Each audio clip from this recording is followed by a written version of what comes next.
How's it going, YouTube? This is Dapper Doughboy, and I'm coming to you on a rather rainy Tennessee afternoon.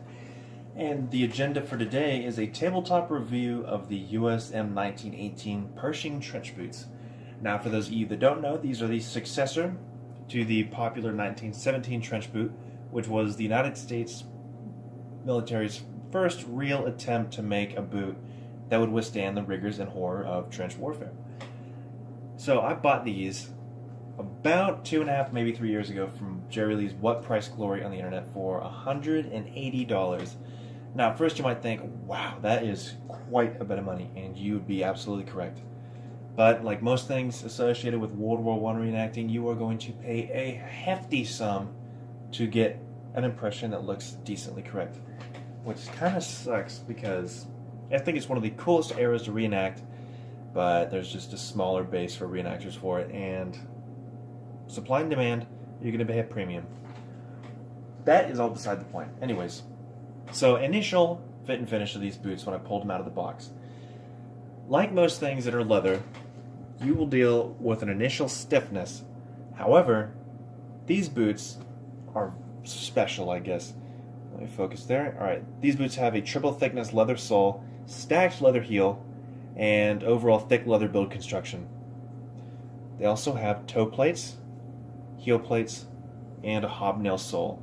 So definitely not the best for grip, especially when you're walking on smooth stone, tiled surfaces, or hardwood floors.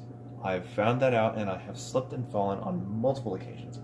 But on dirt, mud, all that, they're perfect, which is what they were designed for, so there's no surprise there. Initial quality, though, as soon as I put these things on, I had multiple eyelets pop out. Now, after those first few eyelets popped out, the rest of them have been pretty much solid, so I guess pop out a few eyelets and go from there. Can I get replacement eyelets for these things? Yes, absolutely. Have I? No. They don't really affect the boot at all.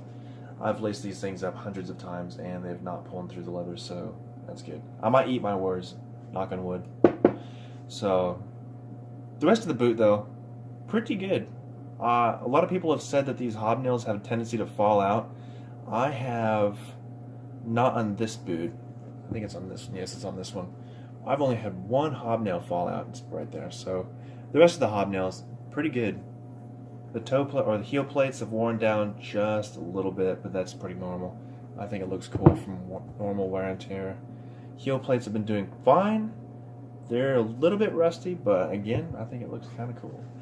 Now, why did I go with these ones for my impression as opposed to the 1917 boots? Well, okay, that's pretty simple.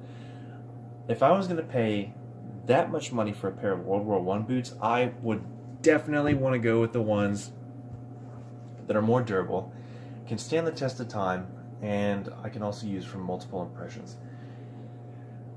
Now you say, multiple impressions, why? Well, I primarily reenact late war and not early AEF, so 1918 boots work just fine. Same thing with the 1917 tunic and breeches. You can also wear these things for post-armistice, and they also look pretty cool because no other World War I boot, to my knowledge, has these little toe caps.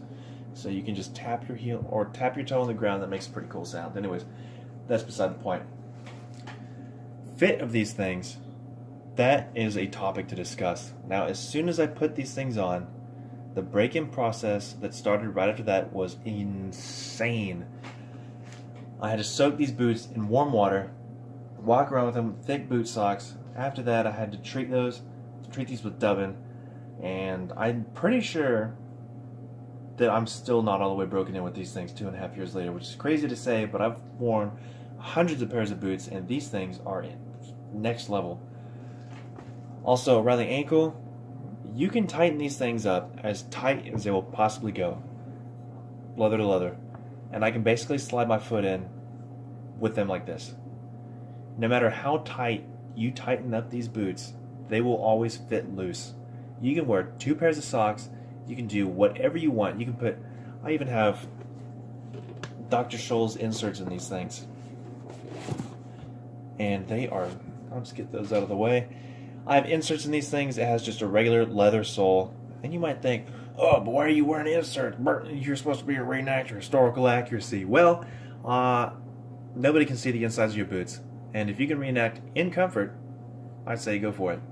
Besides, those insoles help to make these things fit just a little bit better. When you have them all the way laced up, you can basically pull your entire foot out.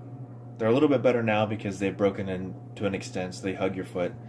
But I can get my heel to about that high up on these boots. It's terrible. Any excuse that I can use to avoid wearing these things, I will absolutely do. When you have putties on and they're wrapped up pretty tight around the top of the boot, that helps to hold it in and pull it tight, yeah, you'll be decent. But there is still a considerable amount of alarming heel movement when you wear these boots.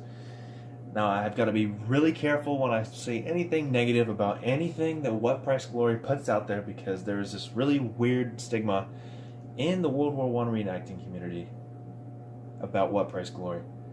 Apparently, What Price Glory is God's gift to man, and anything that you say negative about them gets met with a harsh set of words, and you have no business being a reenactor if you say anything negative about Jerry Lee or his company, because they are just incredible. Well, yes, they do have a lot of products that nobody else has, and they're the only manufacturers of it.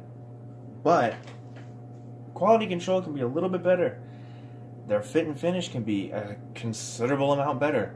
The prices, yeah, it's a small business, but my gosh, $180 for boots that I give a 3.5 out of 5 stars for? Come on. Now, what did I use to treat these things? I know I'm going to get some comments about, oh, how did you dub those?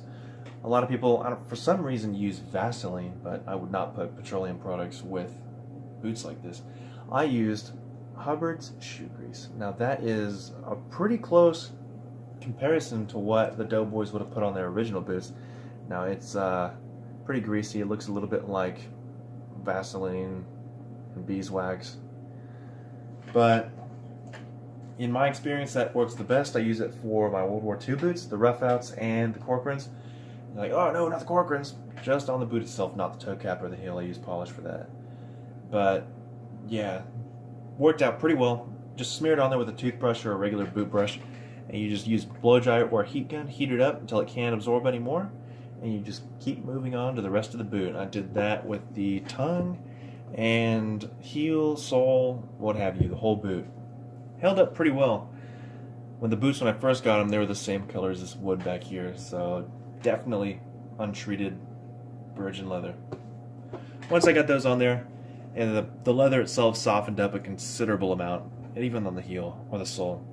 But as you can see, no matter how often I clean and treat these boots, I clean these things off after every major wear, retreat them with dubbing, make sure they're in a well area, not in the sunlight, but these things, the soles just crack on these. Every single pair of these that I've seen that has any significant amount of field wear on them is cracking. The leather is going to crap on them, and these are people that take really good care of their boots too, not just myself. So, but the good news is these soles have a Goodyear welt construction. They're sewn with hobnails, so if you find a reasonable cobbler that's any good at his profession at all, he will have no trouble in replacing that cracked sole. And it is only one layer deep, so just replace that first layer. Might run you $40 or $50, but you'll have essentially a brand new pair of boots. Just retreat the soles after that. The construction of these boots, besides that though, is pretty nice. There's triple stitching everywhere that the leather joins. There's rivets here holding it down. And everywhere else is pretty good. Besides, yeah, the only real gripes that I have with this is the fit, the eyelets, and the soles cracking. Like on this one, the sole's fine. Everything else, historical accuracy. I don't have an original pair of Pershing trench boots to compare these to. However, I have talked to people that do have original pairs that put them side by side. Original documentation, pictures, photographs, and all of that. They seem to be pretty spot on. So, in summary, with these Pershing boots, considerably expensive. Jerry is a good person. I do give him some flack, but he's a good person with a great company, so if you're going to go with What Price Glory, go for it. They have different companies like Man the Line. Terrible boots. Do not get boots from Man the Line. They are hot garbage. They are not historically accurate at all. They're about the same price, so if you're going to get boots at all, go to What Price Glory. So stick with What Price Glory, get these boots. You have to make do. That's one of the things that stinks about reenacting, is you have to make do even if the product kind of sucks. Just because they are the only person that makes that product. And if you want to have a good impression, you'll go for it and just suck it up. Besides that, everything's great. Build quality is pretty good. Pretty expensive. Fit, great. I wear a size 13. These are a little tight in the toe for a 13. But besides that, you'll be good. Stick with What Price Glory. Anyways, thank you for watching this tabletop review. I'm Dapper Doughboy. If you have any comments, gripes, concerns, post it in the comments below. I'm shooting a video right after this, so the videos are going to be they're going to be posted a lot more regularly. My work schedule is slowing down a little bit, so subscribe and I'll get back to you. Thanks for watching.